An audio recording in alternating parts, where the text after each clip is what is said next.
Goeiedag, liewe ouers. Ek wil graag net vir julle 'n videoetjie gemaak het, sodat julle kan sien wat ons hierdie kwartaal gedoen het in die klas.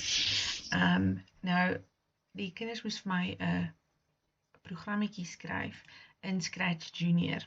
Dis die program. Wat die 4 seisoene uitbeeld.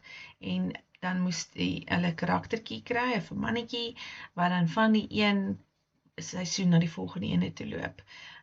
En dan moes hulle dit in volgorde ook gehad het, en natuurlik vir my die naam daar geskryf het. Nou van die uitdagings is natuurlik, hulle het nou 'n nuwe blokkie, kan ons maar sê, geleer, om dan nou by die rooi aan die regte volgorde na die volgende venstertjie toe te gaan. En dan het ek ook vir hulle gevra om vir my ten minste 2 karaktertjies gebruik, en die karaktertjies moet nou vir my interessante goedjies doen, so nie net reguit loop van die een kant na die ander kant toe nie.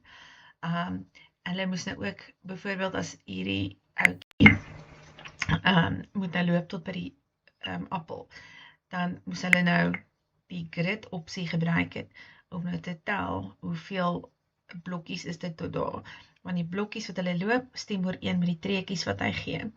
En dan moes hulle nou byvoorbeeld vir my ook dan nou, as hulle nou een karaktertjie gehad het, soos hier by hierdie ouetjie, om nou genoeg getel het die blokkies, en laat hy nou net tot hier nie einde van die skerm is, en nie weer uitkom aan daai kant nie. So hulle moes beplan het ook, sodat dit gaan oor beplanning, en hulle moes getel het, en hulle moes nou interessante programmetjies skryf. Ek gaan hom nou gou run, sodat julle kan sien hoe hulle moes nie presies so enige gedoen het nie, maar hulle moes nou so ietsie gedoen het. Laat hulle verskyn en verdwyn, kleiner word, groter word, heen en weer beweeg, sterretjies wat ronddraai. So hulle moes klomp verskillende goedjies doen, en natuurlik vir my die name ook ingeskryf het, van die seisoene. En dis net so 'n klein videoetjie, ek hoop julle het dit geniet. Dankie, tata!